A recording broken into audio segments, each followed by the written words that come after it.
Brooklyn. Thomas. How are you? Good. Brooklyn Nine-Nine. Brooke. Hello. Ladies and gentlemen, welcome back to the show. Another guest, another podcast. We're here with Brook, a fellow PT here in Plymouth. Good friend as well, university friend. We weren't really friends in uni though, were we? We knew of each other, but Really? I knew who you were. We became friends after. Yeah. I knew of each other, but to be honest, that's probably because I didn't really turn up to uni and that at all and that as well. But another guest. We had Penny on last week. If you didn't see that one, listen to that one, go to check that one out. We got Brook today. We're going to be talking about Brook, his journey with personal training, a bit about your health and fitness, and we'll just see where we go, where we talk about the fitness industry and go from there. So, Brook, how long have you been personal training now? It will be, personal training, like full-time working in a gym, it'll be 5 years very, very soon. Is that from, because you started in Pure Gym, wasn't it? Started in Pure Gym. You had nothing before that? You had no little independent gyms? Well,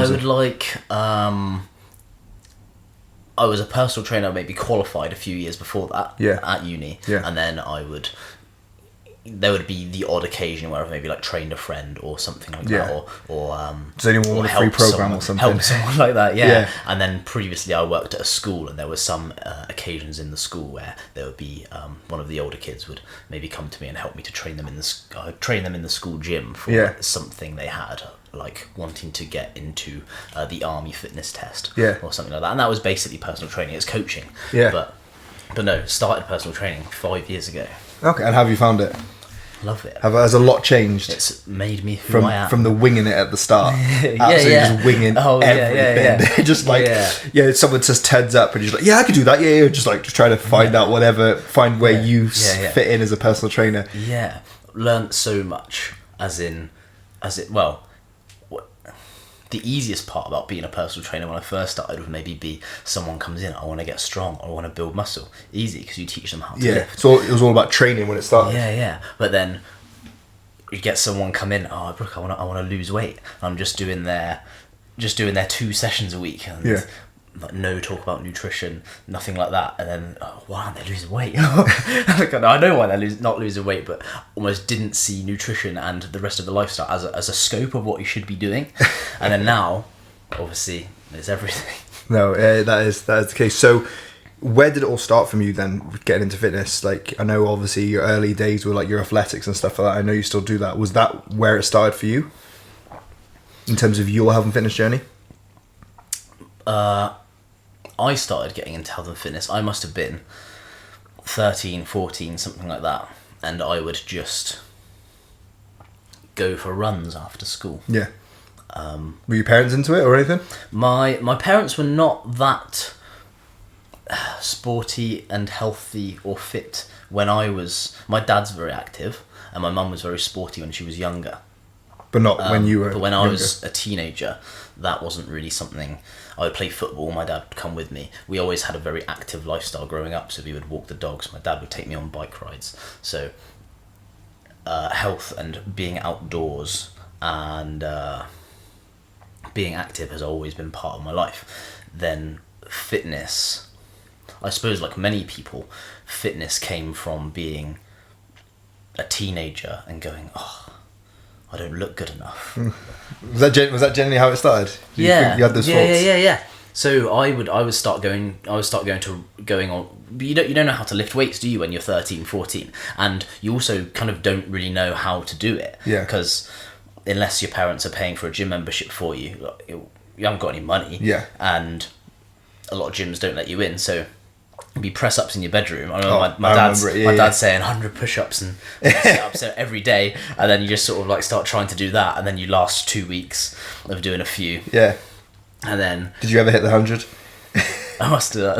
Well, not in one go. But started doing that. Started going running, and but it just came from feeling like the teenage boy who was maybe skinnier or whatever, then I was going, wish I looked like that other kid in that other kid at school or something like that.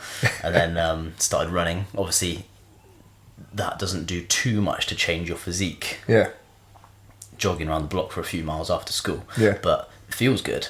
Loved doing that. I can vividly remember one day getting home from school and going, I'm just going to run. And just running. And you're like fucking Forrest Gump, mate. And I just was running. And I just ran. I think half three, I laced up my trainers and started running. And then maybe like 7:30, just walked through the back door. And Mum goes, oh, where have you been? I was like, I've just been running, Mum. Just ran the whole time.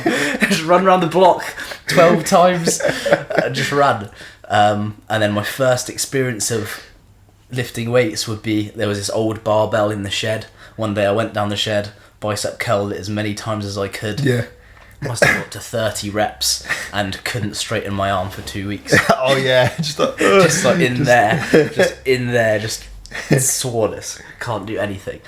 And that's then. So you were just kind of messing around, really, is how it started. You just kind of obviously you had those urges on how you looked, and you just that's how it all starts. You had these urges on, like, obviously you wanted to feel and look a certain way, like the pressures that start coming in at that younger age. Start realization of people looking a little bit differently. Maybe I need to be doing this. Or you're thinking about the running. So that's kind of the initial things that sped on alongside, like, your parents being a bit active and. You know, it kind of that can be something that you can do. Yeah, an active lifestyle and being healthy was always something that was just part of our family dynamic. Fitness wasn't, and then fitness had to be what I learned through and then created myself. And then started going to the gym at 16, school gym. How was that? Is that when the athletics came in as well? Yeah, and then I started doing athletics about then as well. Whose idea was that? Mine. I was always so I was quite. I said not very into fitness. I was quite sporty as a kid, somewhat. But I played football for 9 years when I was a kid. Yeah. But I was that kid who. I'm not still the same. We can talk about like yesterday in a bit as well. But I find sometimes coordination and skills in sports hard. Yeah. But I was always physical and quite fit. Yeah. So I was that kid on the football team. I could run past 6 people down the wing, fastest kid on the football team, and I just sky it over the bar. Yeah. Mate, I've got 2 left feet. I've got a clue what to do with football, mate. So everyone would be like, look at him go, and then just nothing. People had so much hope for you, and it's like just like anticlimactic, like. Yeah. So that was me, because I was the fastest kid on my football team. One day, one of my friends, his name was George, told me he'd been going down to an athletics track. Shout out George. Shout out George, mate. If you're out there, George, it's been 12 years, but if you're watching this, George, shout out. But went down to the athletics track with George, and then I think he gave up after 2 months, but I was then quite quick sprinting, and then did athletics ever since. So did you just like it because you were just naturally quite good at it from the get-go? I liked it because I felt good at it, and then I liked that I liked the numbers, which is, you can start the summer running.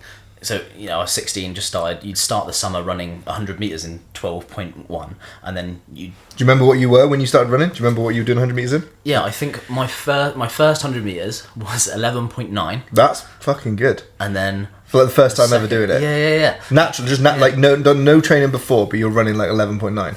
11.9. Yeah. And then got halfway through the summer, got that down to...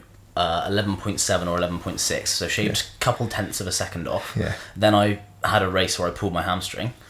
Obviously, there's the 200 metres going down in that as well, which I was better at then at the time, to be fair. But then didn't finish the rest of that season. But I just liked the simplicity of numbers. Yeah. You can see yourself getting better. Yeah. You feel like there's an element of maybe winning that feels quite good as well. But for me, it was just something where I can see myself improving at something when I'm maybe 15, 16, which is, for some, and definitely me, a difficult time in your life, not knowing where your value in the world is for me, or not knowing what you're good at, or who you are, or what you even care about. Mm-hmm. You don't know anything at that age. You're still on autopilot, really. Yeah. So then... seeing something where I can see myself as a young man getting better at one thing, I loved that. So I liked those numbers. I liked having something to dedicate myself to. So how did you progress to the running then? How far? Because I know you're still doing it now, but are you still as competitive with that now? Yeah. Well, that's then quite the journey, because if I can, I then spent a few years trying to get better at that, which is difficult. Sprinting is actually very difficult to get better at. Yeah. Once you're sort of maybe already okay or good at it. Why is that? It is because the time frame of the event is so short. Yeah. And maybe it's also it's at a very good level. It's also very genetically dependent.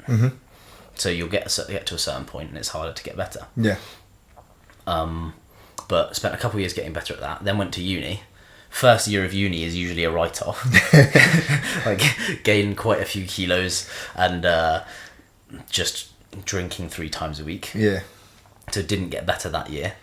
And then second year of uni, still did a lot of drinking, but did way more training. Yeah. Got a lot fitter. Learned a lot more in the gym. Like, that second year of uni is when I stopped, sort of only doing, say, leg presses in the gym. Yeah. And sort of dumbbell chest presses. Start implementing deadlifts. Start doing like back squats with a barbell. Like properly doing plyos and sort of like learning how to apply all of that stuff. So then a lot of what I did in the gym and a lot of the extra sport I was doing got a lot fitter. So a couple of years there in uni, or for a few years after that, got a lot better at the 100 meters and 200 meters. Developed a lot of power and speed there. It got down to like 11.1 with my 100 meters and trying to get under the 11. Yeah. That was where I always wanted to get into the 10s, because when you're in the 10s, respectable. Really? Yeah, the 10s is where you want to get. So I was always very close to that. And then in the last few years, I started trying to run 400 meters. Did you ever break into the 10s? No. No! No, but I still think I can. I'll get there. Mate, you're going to be like, you've seen the stuff with, we'll quickly come back to it, it's a bit of a tangent. You've seen the stuff with like Mike Tyson still fighting. He's doing that Jake Paul fight, that exhibition I know fight. that he's still fighting. So Mike Tyson's 58. Go fight Jake Paul. That's going to be you. You'd be like Muhammad Ali up until like he fucking lost his mind. I'll still get in there. I'll win that belt. I'll win that. You'll be like, I still got that 10-second one. I've still got it. I'll get there one day. You'll be like a granddad. Like, oh yeah, I'll get out and run that now at 10.9. Racing my grandkids. But no, I still think I could. So 11.1 was your best. It gets harder as you get older, I suppose. 100%. You've got more responsibilities, more stuff to do. But actually, now the older I get, the more I like to exercise. I don't know if I've talked to you about this recently, but I've talked to a couple people about this recently. Yeah. Now I feel somewhat at times less focused on performance. I like exercising with things that I enjoy. Yes. Last weekend we did a 10k. Yes. Not the most productive thing for a sprinter to do. No. But and the 10k was stop start. It was just like a leisurely run with mates. Just run with mates. We were just like pacing around. We'd stop here, stop there.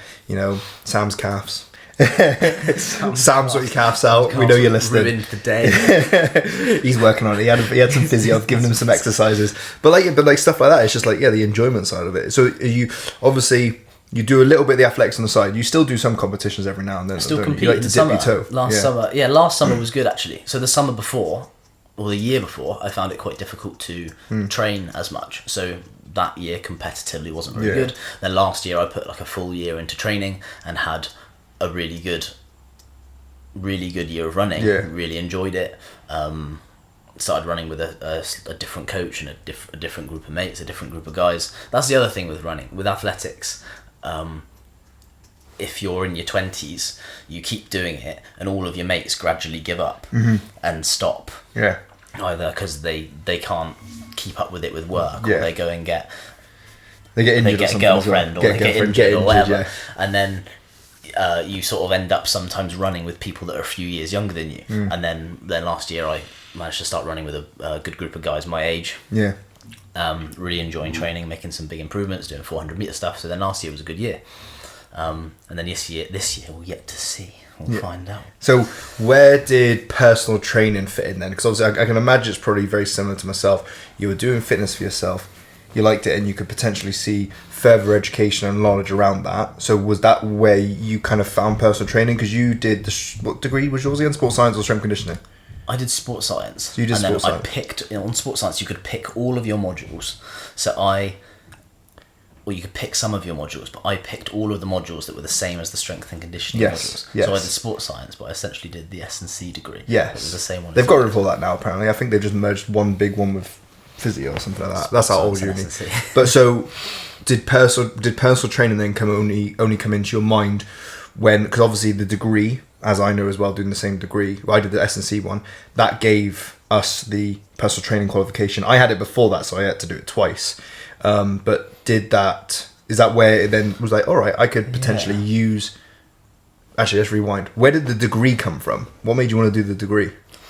I did the degree because I like sport. Yeah. And I probably did that degree maybe because I wanted a career in sport, but also just because I was interested in my own sport. Yeah. Like, it was kind of, can I go to uni and learn more about how to train myself? Yes. And maybe at the end of it, I can get a career out of it. Yeah. And that would be exciting as well. Yeah. And I think I spent a lot of that time wanting to maybe be some kind of sports coach. Yeah.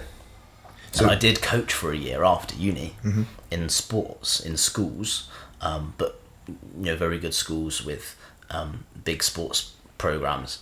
And then it was only after that I actually got into personal training. I never really wanted to be a personal trainer before. And then after my year contract of the school ended, didn't have a job. Thought, we'll see what happens with personal training. Yeah. Then I'll become a proper teacher or something. And then actually just really loved personal training, really liked it. Again, got into it somewhat unexpectedly, and unexpectedly found, I'm quite good at this, or this brings me a lot of enjoyment more than anything else, and I'm helping people get good results with it. Helping people to feel good. These people that I'm working with really like me. Yeah. And then stuck. Yeah, so you finished your jobs at the school, and then you thought, all right, I got this personal training qualification. So that's when you applied for that Pure Gym role and got it done there. Is that how it went? I had my personal training qualification from uni. Yeah, from uni. So I had that for a few years. And then you went to Pure Gym. And then I was like, I'll give it a go. So what made you, did that Pure Gym thing, you just thought it just showed up, you just like, you'll give it a try? Yeah. Well, I was looking for jobs. Because you were still commuting from Cornwall, weren't you, for that? Yeah. You were commuting. Drive an hour a day. Yeah. Yeah. So you'd come and work for free.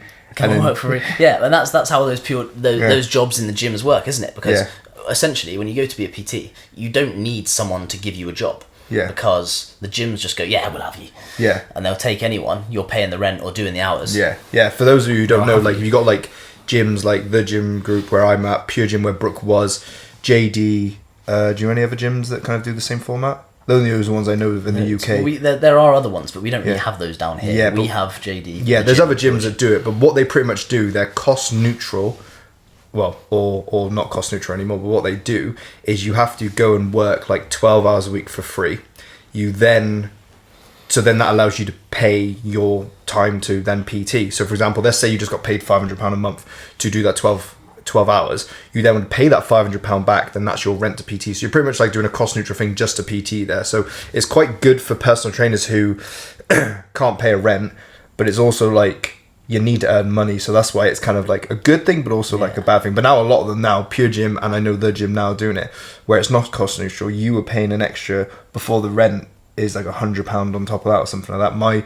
The gym group now isn't, you pay an extra £50 on top of it as well. So they're going down that route. I'm sure the other ones will do it as well. So it's an interesting method, but it's just obviously how they keep costs so low for people. Or the other method is like us, where we just pay a rent to a gym and then you just go and PT as you want. Like it's an interesting kind of thing. So how did you find then, you'd obviously done your stuff in the schools, kids and stuff like that, that can be chaotic.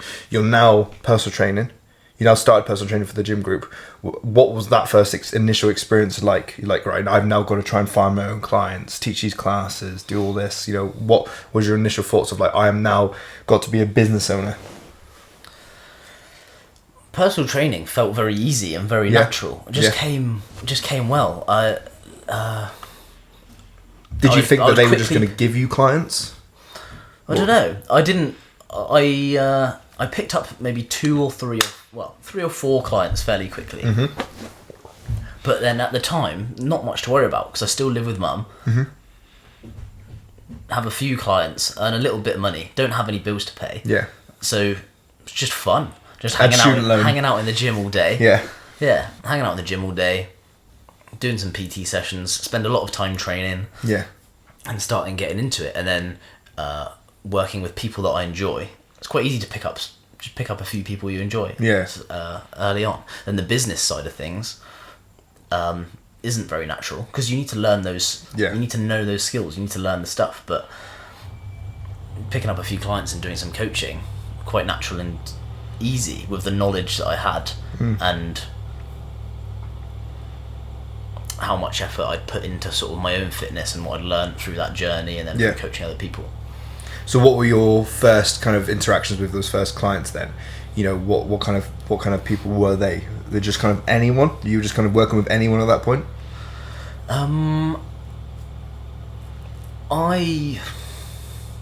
My first PT clients were all a similar kind of niche. Yeah. Maybe just because those are the people that would end up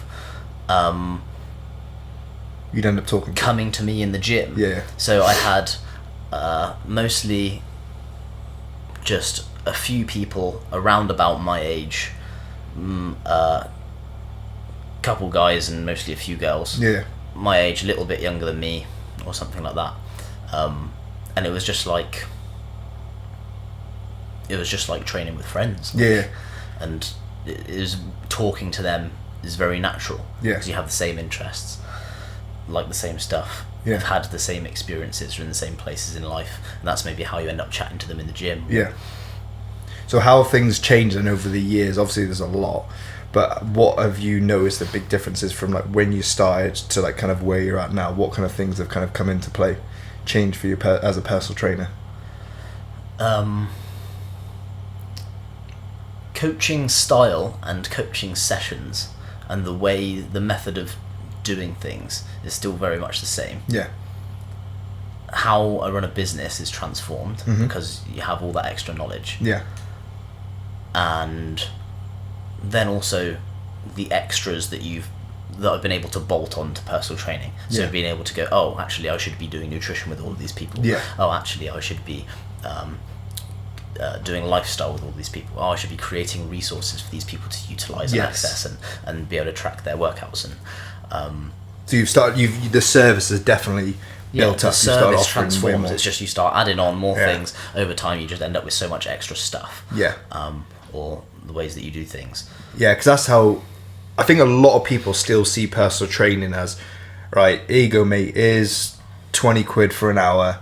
Pay for a lot of people think they can just pay for a session and it's like a drop-in session every now and then. What's your hourly rate? Yeah, the stuff like that. People pay 20 quid, like, what's your hourly rate, turn up for a session. But personal training, like good personal training services now, like, you know, we'll get on to how our business stuff soon.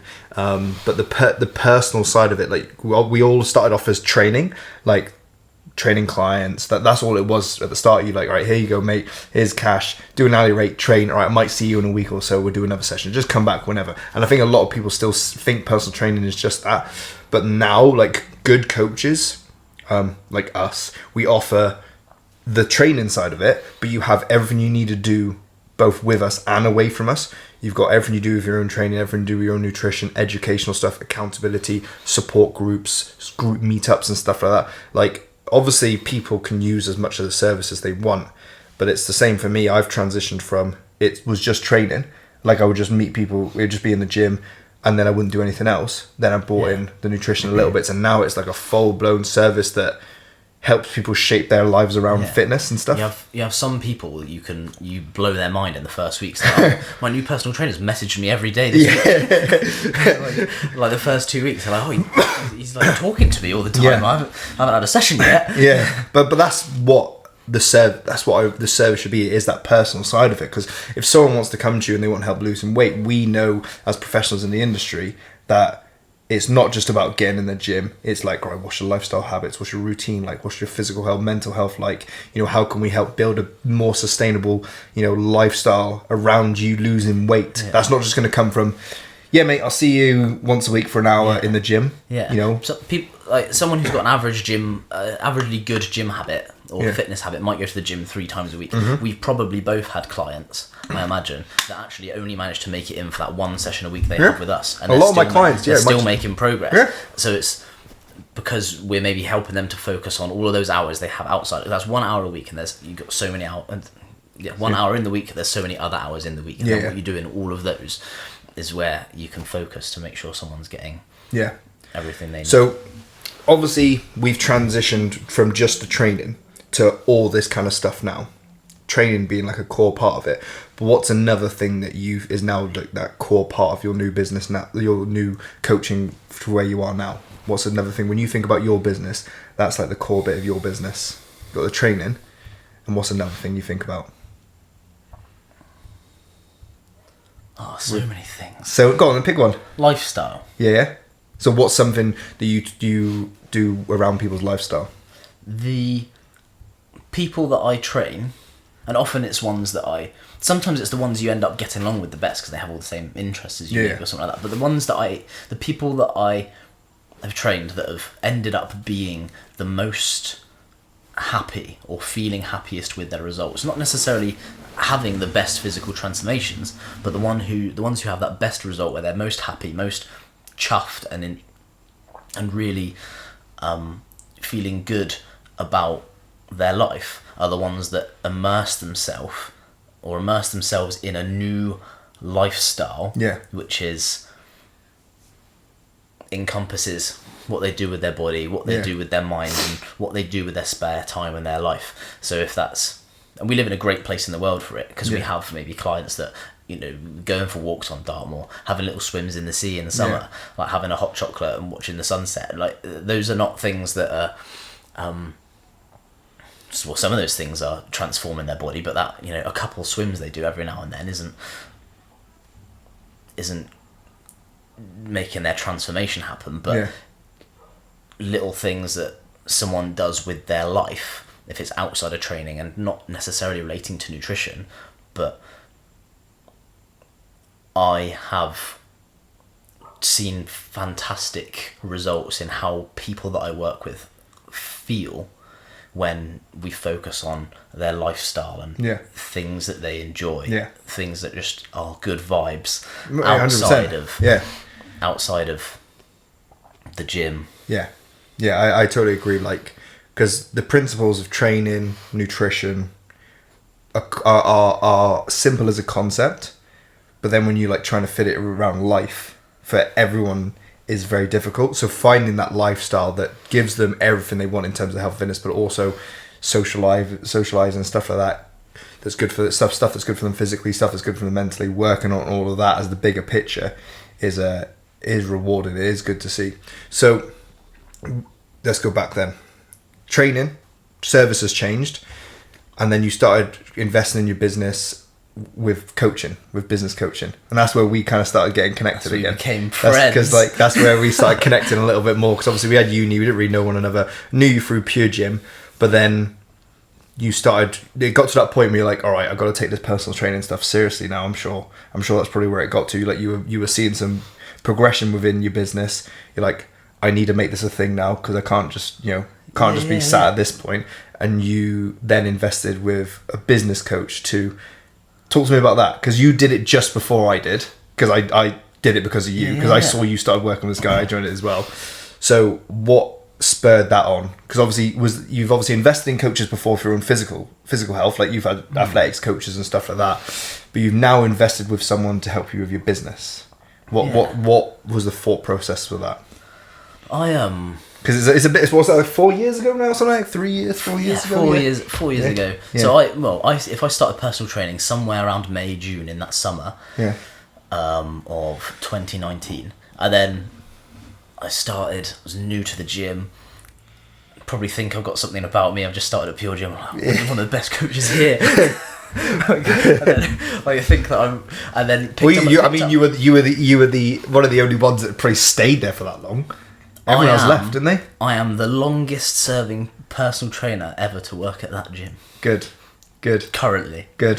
Currently. Oh, you are at yours as well. Yeah, you were there from the start. I've been there from the start. Apart from Steve and James with the managers, I'm the longest running rent and was done just PT there in general. Yeah.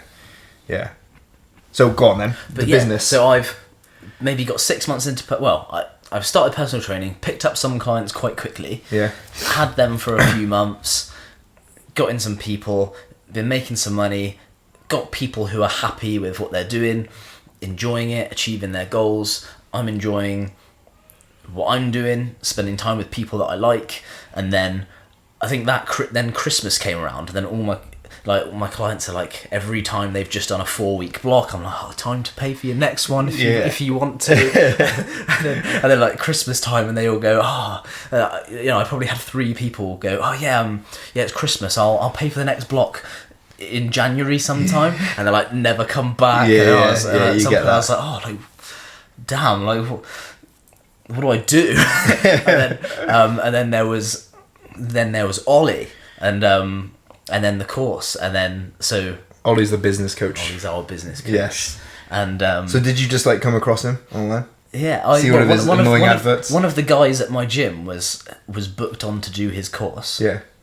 And then Ollie shared like a story saying, he shared a story of some guy going, oh, just signed up 2 new clients.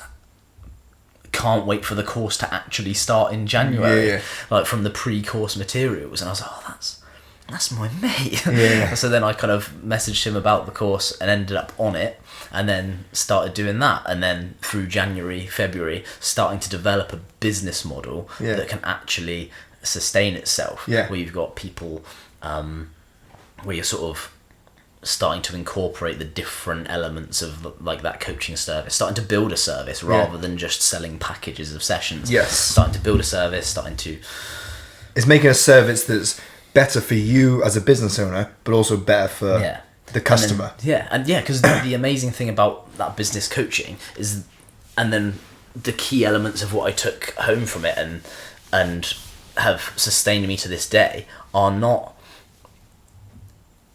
And what was fantastic about him as a business coach was it wasn't all, here's how you make some more money. Yeah. And here's how you get some more clients. Here's how you get more money. Here's how you make your prices better.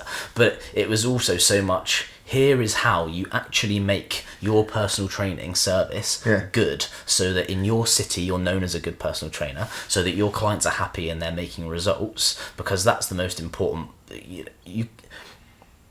That's the core of the business, is helping the people. You can run a business of just bringing people in who pay you, and then you don't give them a good service. Yes, there's a lot. Oh my god, there's so many people that do that. You can make money doing that, but I don't want to. No. You don't want to. No. That's not the way that we work, and we want to be known for being good at what we do. But then also, you have to be able to get a lot of people through the door to be able to do that. Because if you're making money and building a business around just getting people through the door, having some payments, and then they kind of leave, but they haven't been satisfied with what they've got, you're then having to build a business on always getting new people all the time, and not having a good reputation in your city for being good, which is hard. So you're going to need a lot of Instagram followers.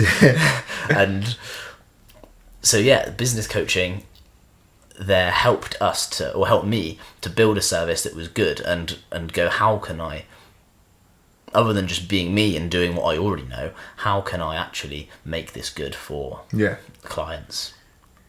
Yeah, because so you did that. So obviously mine's the same story of how I got into it as well. Like, you saw your mate, I then saw you. I think I'd been doing it for just over or just under a year, maybe. And then you messaged me like, I saw this guy's trying to get me do it. Well, because you had just done his first part of the course, I think his first fully booked course. I saw you share it, that you'd done it, and then I started following his content. And so you obviously joined it because of your mate. I joined it then because of you, messaged you about it to kind of follow along. And I got the same kind of thing out of it. I was at a point, I mean, I'd been PTing a lot longer at that point. I had a pretty good business and good personal training thing at that point. Like, I started quite early on. I started from 18. You entered in already quite a good place. Yeah, so it just helped you. Yeah, it really did. So I had been doing it like 6-7 years at that point. Like from 18, not having a fucking clue, making everything up as I went along. Started. I mean, some of my sessions, if people did a block booking, it'd be like £9 an hour. So I was charging like minimum wage at the start. Just I thought, I'll just get like an hourly rate of like £10 eventually at some point, and then got it to 15, and then I eventually got it to like £25 an hour or something like that. But the service was shocking at that point. It was just training. Maybe I'd give someone a spreadsheet or a Word document. and then when it transitions, gyms prices went up a lot more. But then using that investing in that coach was exactly the same thing. It was like, right, how can I make my service even better and more tangible for clients, getting better results, supporting them better, but also make it better for me as a business owner. So I'm not trying to just, like you said, get people through the door or trying to cash grab. It's like, I don't have to stress too much about it always being a massive turnover of clients, because it's like, yeah, people will come and go, but my business is set up in a way where, I do have a good retention of clients. So I do keep people for a good amount of time, do work with people for a long period of time, work on them and their journey, because of, we're selecting the right people, working for them the right way, offering, a great service, and obviously set up in a way where it's good for us as well, because it has to be, because then we can only offer a good service if we actually are making money. If you can make it your job. If we can make a job. If I had to do this alongside another job, it'd be very, very difficult. That would very quickly go out the window, and but it just makes it like so much more relaxing. But it is funny you mentioned like the cash grab, like PT kind of the demographic that is out there, because you get like the ones who just dropping prices of sessions just to kind of sell sessions, but they're offering like, you get those PTs that are just dropping like £20 sessions, £15 sessions. So like, oh, come and get 8 sessions for the price of 4. And it's like, why are you struggling to sell your sessions? Yeah, you see it in gyms. They're like this poster that will say 15 years of experience, £20 an hour. Yeah. And it's just like it just doesn't. You've still got an hourly rate rather than like a service. Yeah. It's still block bookings, and it's still I mean, hey, like, I can't knock people for not being at the same place as we are, and there's people who are leagues above where we are, but like, I think maybe some red flags of personal trainers would be like, are they still doing you an hourly rate? Is there still like a block booking thing? Is there even a service beyond the training? Because a personal trainer who hasn't realised that they need to offer more, for it to be a service, offer more than just training, I think that's like, come on mate, wake up. It's not just about training at this point. Like for most people, it's not just about training. Like when you realise, most people think they just need a program. Yeah. Well, like as I said earlier, one of my first experiences of personal training, you realise, I think, fairly quickly when your first person turns up asking asking you to help them lose weight, and you just do 2 sessions a week with them, and then they don't lose weight. Yes. You realise fairly quickly that I need to do something else. Yeah, definitely. Personal trainers who haven't clicked onto the fact that you have to be offering that personal side. You need to be looking at, especially working with Gen Pop, you need to be looking at those lifestyle factors. You need to have some clued up about nutrition. Of course, if you don't feel confident to teach it and coach it, outsource it. Get someone else to do it in part of your service. But like, that is, if you genuinely want to help people, like the majority of my results and our results don't usually come from gym focus. Obviously, gym is an aspect, people getting stronger, developing their physique, but like we said, it's like, how's their nutrition? How's their overall routine? How's their consistency with training? Rather than just turning up to see you once a week, like, how is it all growing and developing? You can have someone who's got the worst diet and worse sleep, and they just turn up and train, and nothing really changes. They'll get stronger. Yeah, they get stronger. But then the benefits that they get, the weight loss benefits they get from getting stronger, aren't gonna come until they've been training for 6 months, 12 months. Well, it's gonna take ages, or it might not even come. Yeah, and you see those people that are in the gym all the time. Yeah, and if they're not going to go to the gym for 6 months, 12 months if they don't see themselves lose weight first. Yeah, it is an interesting thing, but I definitely think. So, what advice would you give to your early PT self? What would be like some things like you would like to have would have been useful to know then, that you could, like, if you could go back and tell yourself then, right, Brook, how old have you been when you started up your gym? 20? 21? 22. 22. You'd be like, 22-year-old Brook, he heard my words. Listen to this. Words. Here's my top tips for what you need to know about the future of your personal training business. What would you tell younger Brook? I think I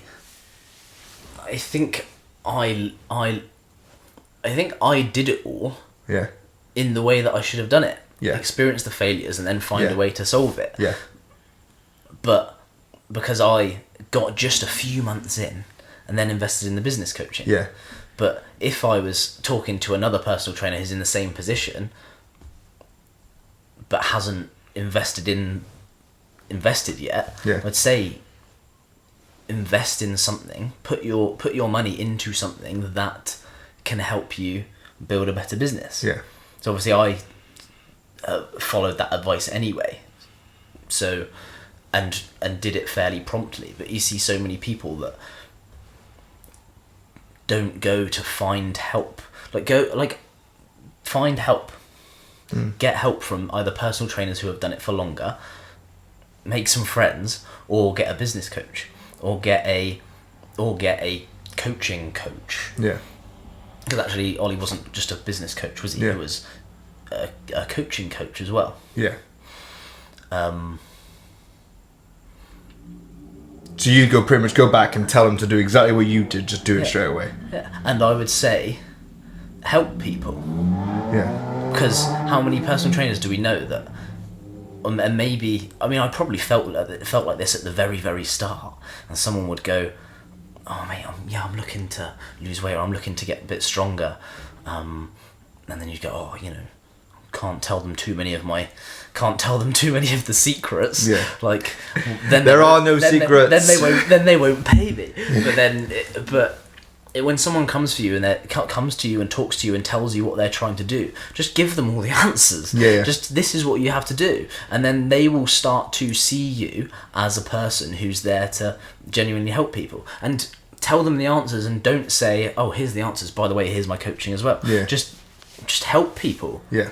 And you help enough people, eventually they will just come and ask you to coach them, because they're like, "Oh, not only is this guy helpful, not only does he know what he's talking about, but actually he's given me all these answers and he's never asked me for anything back. Yeah. So that's the guy I'm going to go for." Yeah. And the amount of times I've had it through like social media, or even just in the gym, doing like just showing people around and just chatting with someone and giving some advice, where you'll give someone so much advice, then they just be like, "Oh, I feel like I should pay you for this," and it's like, "Hey, when the time's right, when the time's right, you do that. You do that whenever you want. This one's free. This is on the house. Yeah. You apply that, and then if you need any more, you know where I'm at. It kind of is that nice kind of full circle. You kind of putting your brand out there, showing that you've got a good service, and that you're the go-to guy. And you're just a good person. Yeah, you're not a cash grabber. Yeah, it's because also you don't just give people help and advice so that one day they pay you. You just give people help and advice because that's the kind of person you are. Yeah, you like doing it. And in terms of how you feel, your soul and your finances, it pays off eventually. I probably shoot myself in the foot sometimes and actually forget to sell. Like sometimes, like I can have periods where I'm like really, really good at selling, but then there's sometimes I'm just like, I just forget. But then that's just because my natural side coming through of just like helping someone and showing someone, like I'm showing someone around the gym, showing them something. Effectively, I've given them and I've done like an hour PT session with them, and I'm like, all right, well I got to go now because I've actually got a paid client now. And it's just like, you ever had someone go, "Mate, you've been giving me this free advice for 6 months now. When are you going to ask me to sign up to coaching?" You're like, today. Just be like, I feel like I should just do some coaching with you or stuff like that. Yeah. They've been like waiting for you to they've been waiting for you to make the move. Do you want to be my client? Like, please, my client. Yeah. But it happens. But I think maybe obviously you get some people who are like very like, I feel we have a good balance of like, right, we're coach, but then we also understand our business. And we can kind of go back and forth in between. We know when maybe we need to push business more. We know when we just ourselves and just coach and stuff. We get that. But obviously our natural side is just like that coach that just comes out. We're just there to help. Like the business side of me, I think we've learned. It wasn't the natural side of it. Yeah. We've had to learn. Some people are business owners and some people are coaches at the core. And we started as coaches and had to become business owners. 100%. It's like the same principle of people who like to go to the gym, to want to go to the gym to lose weight, and they're gym goers, but then they have to learn to do the other stuff as well to get the results they want, because we're coaches, but we also wanted to make a living of it, so we had to learn the business side of it. People go to the gym want to lose weight, the gym maybe comes naturally to them, but sleep and nutrition doesn't, so they have to learn it. You know, if you kind of want in some aspect of it, you may have a bit that comes naturally, but you're going to have to work on those other areas as well that maybe don't come as naturally to you. You know, you were naturally a good runner, sprinter, but you just have never broke into the 10.9s. You know, you have to learn. You have not learned it yet. One day, though. One day. God, yeah, no, it's an interesting journey. So, clients at the moment, then. How are your clients at the moment? How are they? How are they? They all good, happy, and healthy? I think they're all good, happy, and healthy. Yeah. Who did you have? Go on. Everyone's at different stages. Yeah. But yeah. And how you? So you've had a bit of a journey at the moment with the gyms. Do you want to talk about that?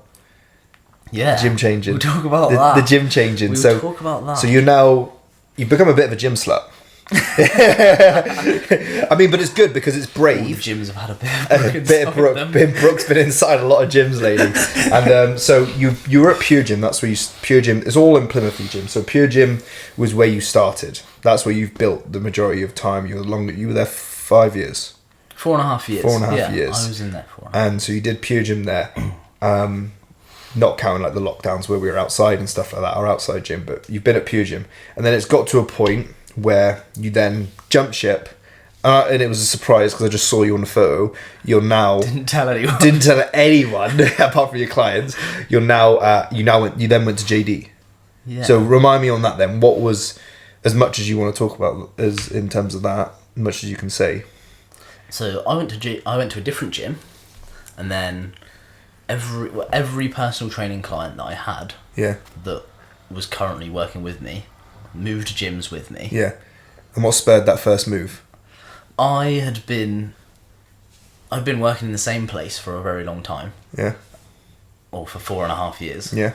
And then which is a long time. I had some other changes in my personal life and thought, shall I do something a bit different? Yeah. Because I'd got maybe quite comfortable, like doing the same thing all the time, and then wanted to move somewhere else to feel something a bit different, or just have like a bit of a different change, maybe a new challenge. Yes. But then having moved, then the challenges weren't the ones I wanted. Yes. They were challenges that made business more difficult rather than or life more difficult, not just business.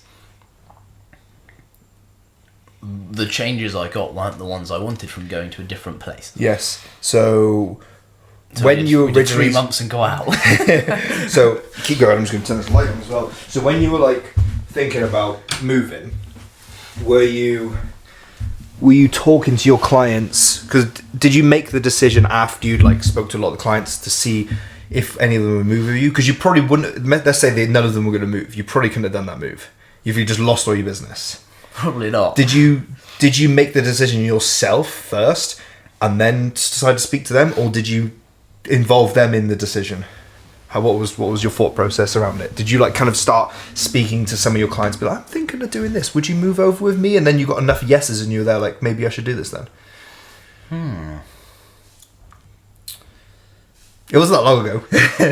I started telling them that I was thinking about doing it. Yeah. And how was that received?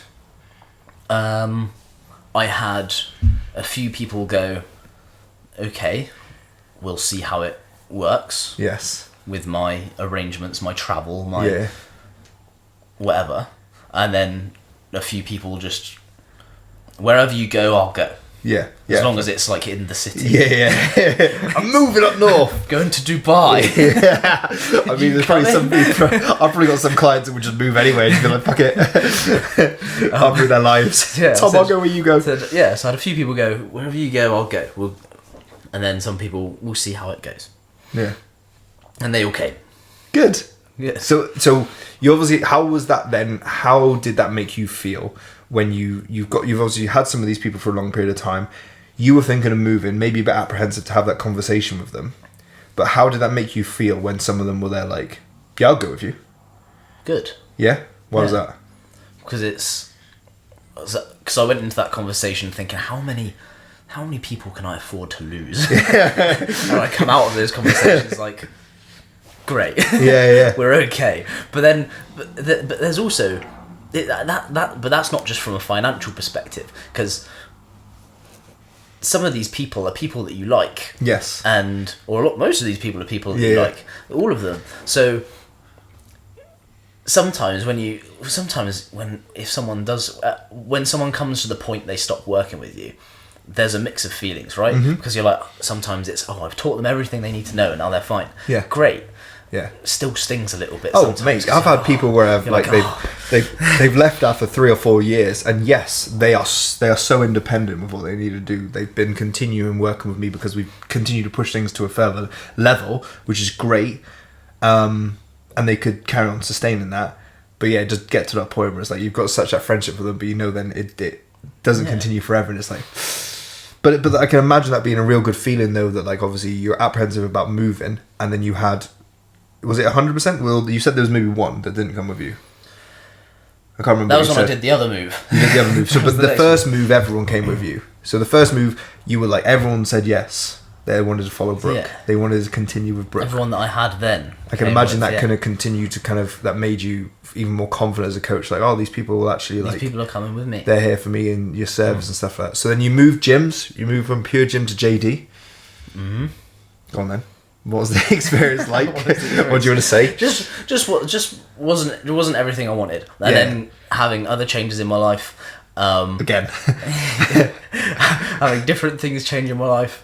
I'm glad I went there. So it's not like a mistake for me. Yeah. I've had other things happen in my life since. Yeah. That were good from going to JD. Yeah. And then we moved again because it just wasn't what I needed or wanted for.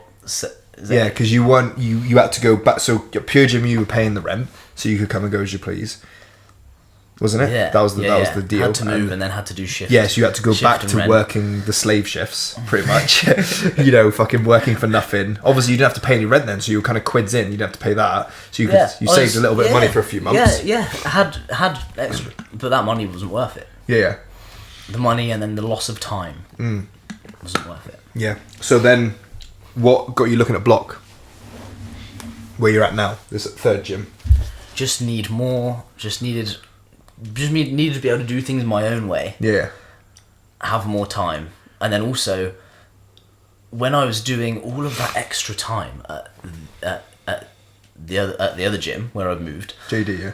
Yeah. Where I was doing all that extra time, then I didn't have time for myself.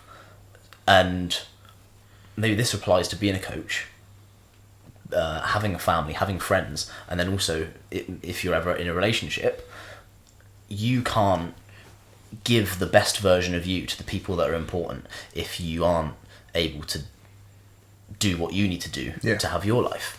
And I wasn't able to do what I need to do for my life, to look after myself and to have a good time and to enjoy life. So I needed to then make another move so that I can actually have my own life. Yeah. Enjoy things, feel happy about myself, have good physical and mental health myself. Yeah. Because that's the only way I can be a good coach and a good friend and a good family member, is if I'm good. Yeah. And now, so how long have you been at Block now? 6 weeks. 6 weeks. Is it 6 weeks? And it's all going a lot better. 5 weeks, 5-6 weeks, but it's already way better than your previous setup. So then you had everyone bar one client join this. Everyone bar one came over. Yeah. Well, I had one that I'd picked up at JD that I knew was only doing 3 months anyway. Yeah. So they came to an end, and then I had one who didn't come, but she was experiencing some health issues anyway, so we just put a pause on things. Yeah. I'm still just checking in on her, making sure she's all right. But again, that's your clients are obviously seeing you go through this growth and change phase, where it's like, right, you're trying to figure out where you want to be, and they're happy to go with you. Yeah. That's quite cool, isn't it? It is quite cool. I can't keep moving. No. I was trying to convince you to come to my gym, wasn't I was trying to convince you to come to Lara.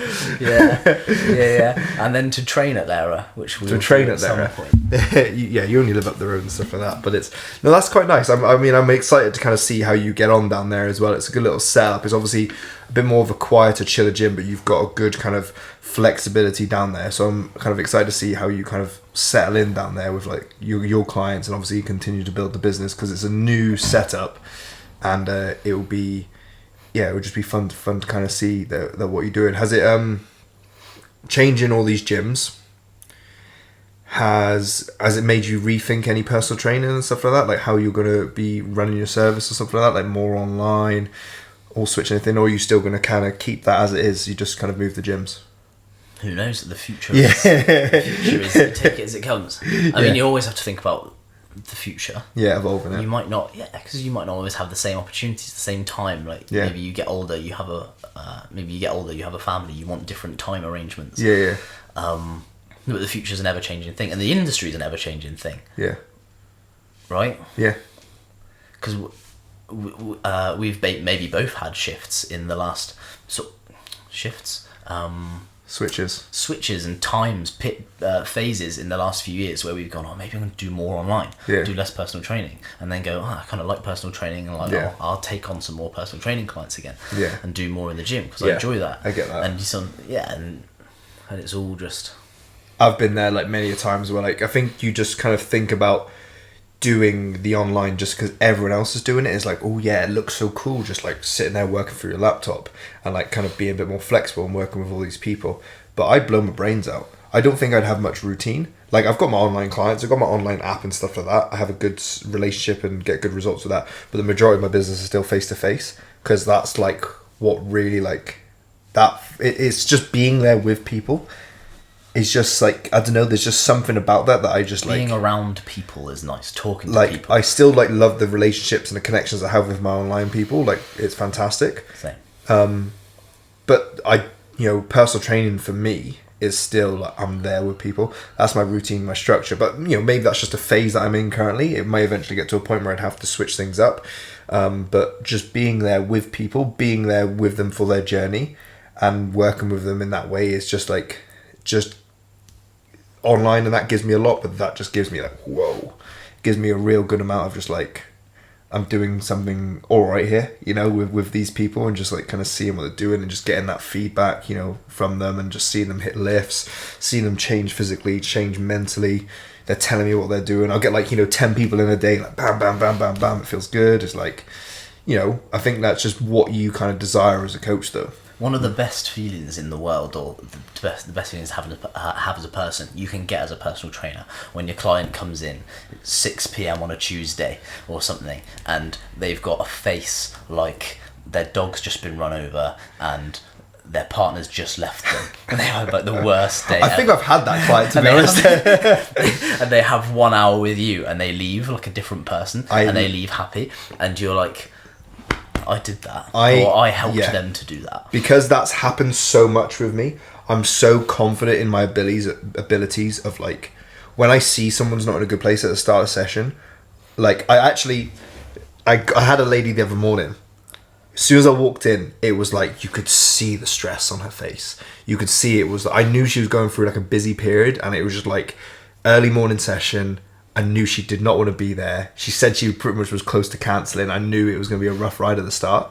Like, so I went in staff room, took my stuff off, get ready for the session. She was in there a little bit before me. But in my mind, I was just like excited because like I knew she was just going to feel great after the end of the session. Right. I know this is going to be good. I know she's going to be buzzing at the end of it. I know she's that kind of personality that we can kind of flip around. So seeing them make that change and just like getting them to, they felt like crap, felt like shit at the start, to leaving on cloud 9 at the end, just that hour, and that can happen multiple times throughout the day, is just one of the rewarding aspects. Like, you can set someone up for just such a better day from just a session. But like, have you had one like recently? Yeah, I mean, I'm not getting something coming to mind because it's such a normal, it's such a regular part of being a personal trainer. It's a beautiful profession, really, because you, I know you will as well, you will know things about people that their family don't know. Too much. There's sometimes too much. Sometimes too much.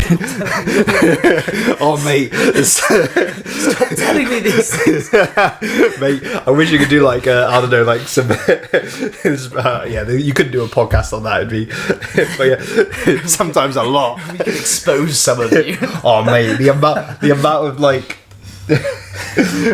Because these people, these amazing people we get to work with, they do just confide in us. And it's like, you know, you go and see your hair. It's a bit more personal than your hairdresser, but I always use the hairdresser thing as an example, because when you're with your hairdresser or your barber or whatever it is, it's a comfortable environment. It's unbiased. You see them quite frequently, you know, and you just end up chatting and things come out. With a personal trainer, it's like that, but it's also a little bit more in depth, learning about you physically, mentally, what makes you tick, what you like, what you don't like, what you're doing in your routine, what you're doing in your lifestyle. You know, I take pride in, you know, getting to know my clients, you know, lifestyle. When's their birthday? What's their do they have kids? What brothers and sisters? What do they do? What do they like to do? Family, their partners. Like, I like to kind of understand them in that way, not like a nosy way, but just so I get a better idea of like who they are.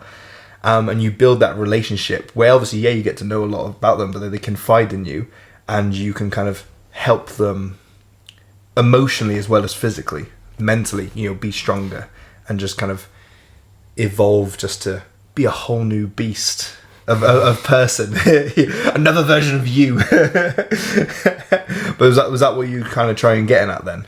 Yeah, but personal training, you build so many personal relationships with different people. Yeah. And that means so many things. There's so many different ways. Yeah. But yeah, there's elements of trust that some people will have in you that they don't have with other people. Yeah.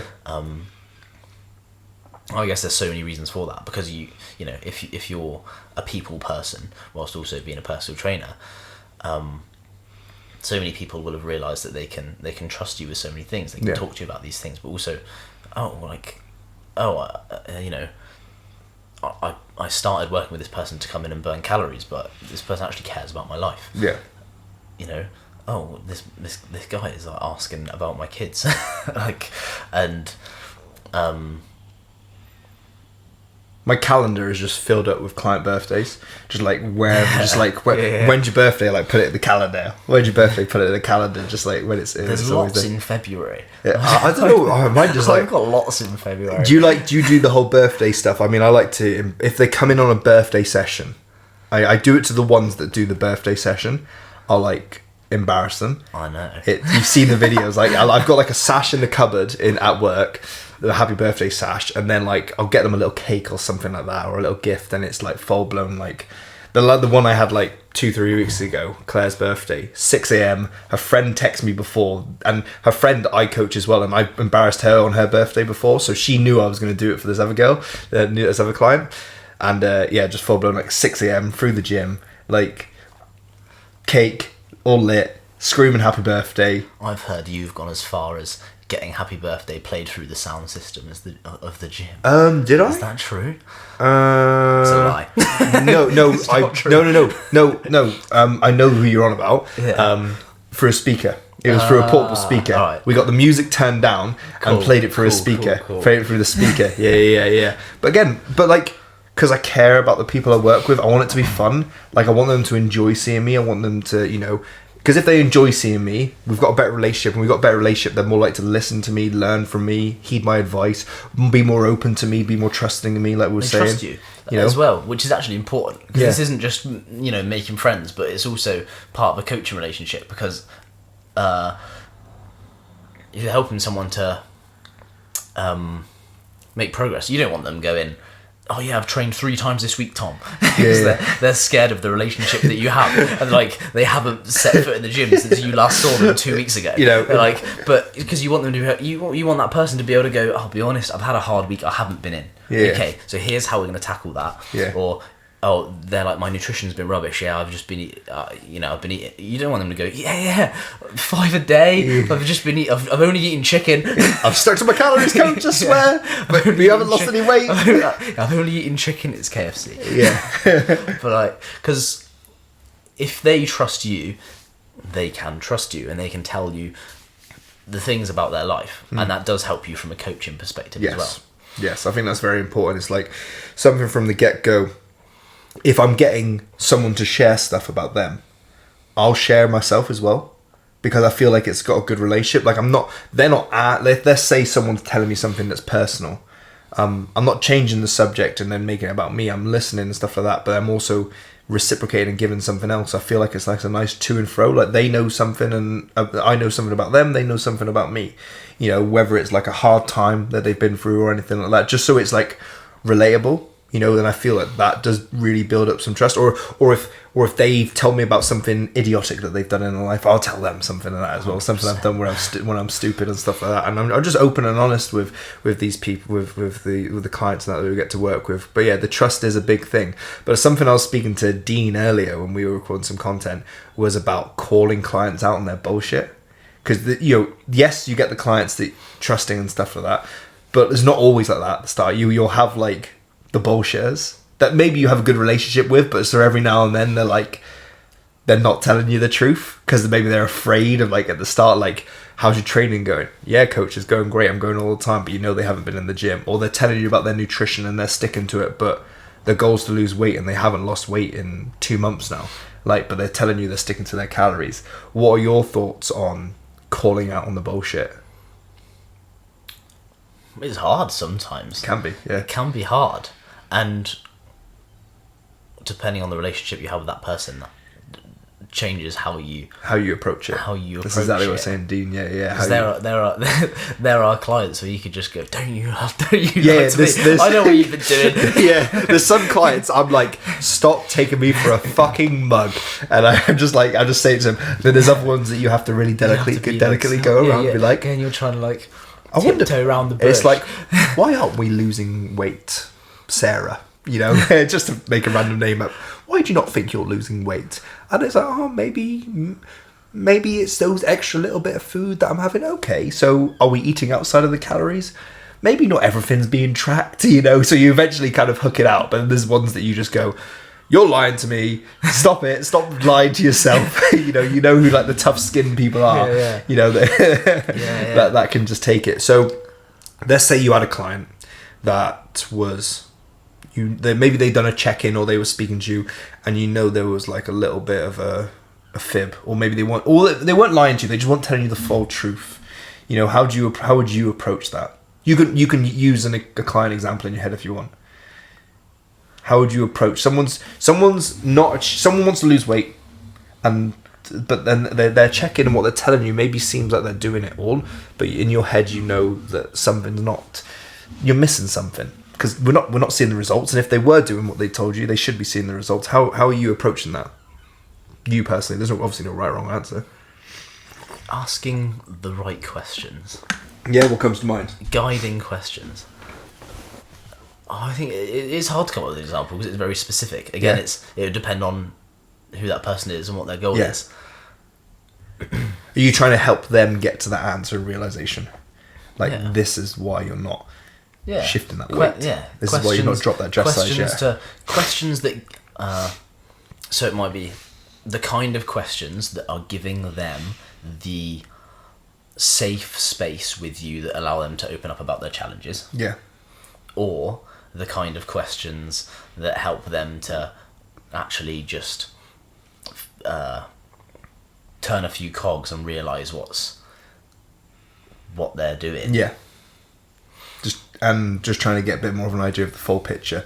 Yeah, the honest full picture. Because I think the fastest way for most, you'll have clients you can do this with, but the fastest way to lose someone's to lose someone's buy-in to that situation is to go, look at this. What's this? What have you been doing? We're not getting anywhere. And just start sort of just straight calling them out. Yeah. You'll have people you can do that with. Yeah. But for most of your people, that's the fastest way to maybe lose their attention in that situation. 100%. But more sensitively, asking them questions that guide them to either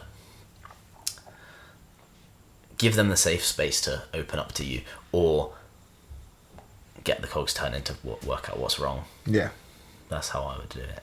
Yeah. Because I would find like I would sometimes have clients who would hold back stuff, because you get people that are maybe afraid to let's say things are going well for them, but they're just not like, they're doing well with their nutrition, they're doing well with their routine, but they don't tell me because they're afraid if they tell me and then they mess up, then I'm disappointed.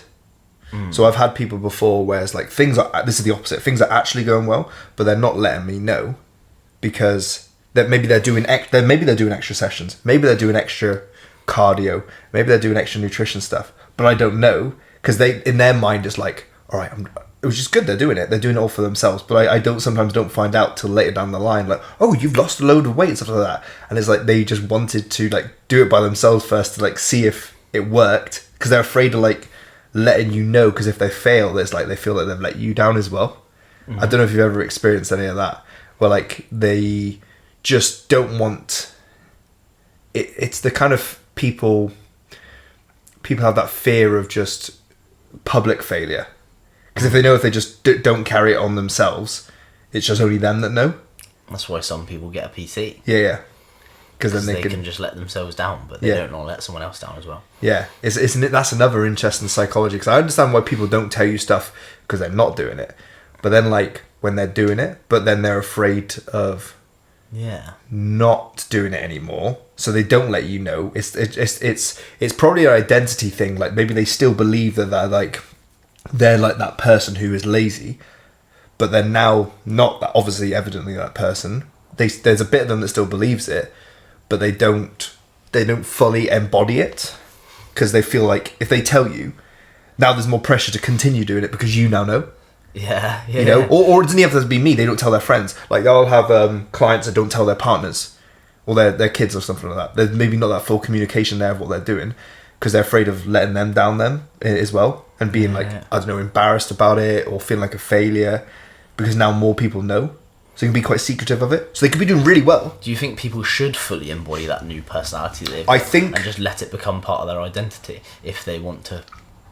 I think it's needed, but everyone does it in a different way. Everyone does it in their own time. Like, obviously, we were speaking about lifestyle. I think people naturally change anyway to fully get to a point where you're going to sustain new habits. You do become a new person.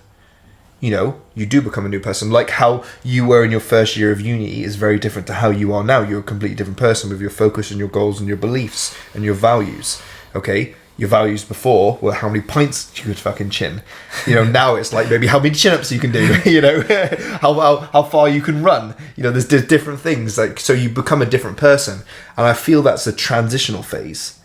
Like, their habits are maybe saying it, but maybe mentally they just don't believe it. You get a lot of people who lose a bunch of weight, but they still feel like, quote unquote, that fat person. They use that terminology.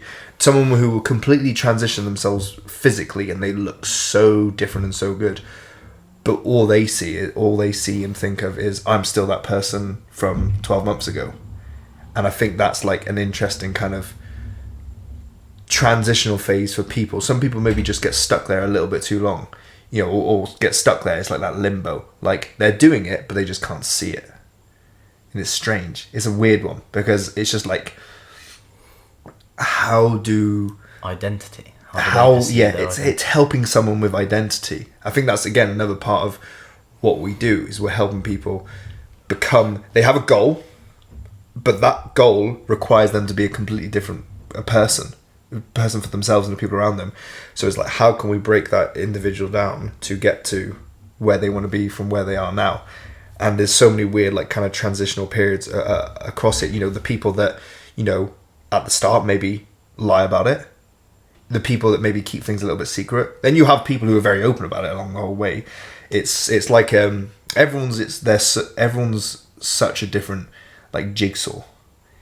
There's no cookie cutter. There's no secret sauce, secret pill, secret program. You haven't got something that I don't know and whatever to kind of get them there. There's nothing magic, but everyone has their own different journey across it. Different recipe. 100%. Everyone's their own different recipe, and that's something I greatly value seeing as a personal trainer and get to see, and I'm sure you're the same. It's like seeing everyone's individual journey and helping them individually along that way. I think that's something that's really kept me in personal training, is just like seeing how I can help people kind of change their lives from one point to another. Maybe not from start goal to end goal, but like little micro bits along the way as well. There's so many different little wins, all different losses that you're there with them as well, different changes. The goal may completely change. We go left, we go right, we go sideways, we go to a different level. But there's like taking people on this weird transformation as they go through life at the same time. Because life is like, I say it all the time, I say it for social media, I think I said it already earlier, it's like health and fitness, the principles of it are very simple. Then you put like a big mixing bowl that is health and fitness, and then you like fucking face fuck it with life. Because that's what life does. Life comes in and like fucks things up. Like you'll have someone will die, someone gets ill, someone has to move, someone has to buy the house, someone can't afford bills, things happen, or something good happens, something bad happens, whatever it is, they gotta move. But like that's life. And then as a personal trainer, you're like managing that. Yeah, like you got to teach people how to not just lose weight or build muscle or whatever they're doing, but teach people to sort of be adaptable through life. Yeah. Because that recipe changes, and that recipe of how to get your result when you're 22 is different to when you're 32. 100%. And even like that's even just as much as your interests in fitness. You did a post or a story a few weeks ago talking about how, like, when you were first getting into fitness, you liked running, yes, and then you sort of never ran. Then you got into bodybuilding, done a bodybuilding show. Now you do jiu-jitsu, and now you started running again. Yeah, 10 years full circle, come back to running. It changes because, again, that's changed because my values and ideas and the people I hang around with and my goals are completely different. Same with the people I've had. My longest running clients I've had near on a decade now, and they're a pair of women. I've had one lady specifically, who I've had her in her mid 40s. I've worked with her throughout whole of her menopause and now postmenopausal now as well.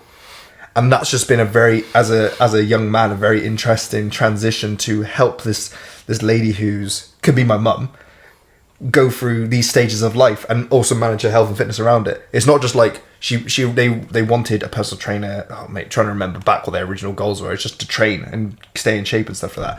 But now it's like so many things, so many hurdles that help them to work around changing jobs, changing routines, changing lifestyles. That is why I love personal training, because it's just every day, every client, every hour is like a different thing that we're going to be working on. It's not just train. If it probably was just about training, I probably wouldn't still be doing it. I think I probably would have got bored. Yeah. Honestly. Yeah. I don't know if you agree. I think 100%. I obviously have a big emphasis on training, and obviously a lot of it's around that. But I really, really think I've stuck with it and will continue to work with it because of the people and helping the people with their struggles mentally, physically. Would I be a psychiatrist? I'm probably a part of it, so I'm a psychiatrist anyway. Would I be some form of counsellor? Part of the job is counselling, but I think it's definitely the people is what makes this like a good thing, a good like valuable role, and more people should hire personal trainers. Everyone should have one for at least a few months in their life. You've had coaches. I've worked with several coaches, done the business stuff, worked with personal coaches, different coaches to help educate ourselves and stuff like that. But personal training is a fun thing indeed. It's good shit. It's good. Good shit. Do you see yourself doing it do you see yourself doing anything different? I don't always know, for most of my personal training career, I don't know what else I would be. I haven't known what else I would be. No. But I always want to, I've decided I always want to work with people. Yeah. Personal training showed me I always want to work with people. Yeah. Have you ever thought about another way to work with people? Or is it? Yeah. Not that you maybe set up a plan B, but has anything ever come to mind? I've had clients go, you should be a counsellor, Brook. You should be a therapist, and that's not. I don't think that's what I'd really want to be. Who knows? Yeah. But maybe when our bodies start falling apart and we just want to sit down all day rather than do like 20,000 steps around the gym. Yeah. But I mean, I would want to do other things in health, like personal training or rehabilitation, or. But you probably do that anyway. You probably do that already. I do that already. Yeah, so it's like the personal training role is so good because it just encompasses so much. I feel that's why I get so much from it, so much happiness from it. It's why I'll wake up, and do 6 a.m. sessions, 5 a.m. sessions sometimes with people, because it's just like I'm going to see someone who this is actually giving value to their life. Mentally, physically, we're going over so many challenges. We're lifting and seeing wins in the gym. We're seeing wins mentally. We're seeing wins in their social life. We're seeing wins in their lifestyle at home.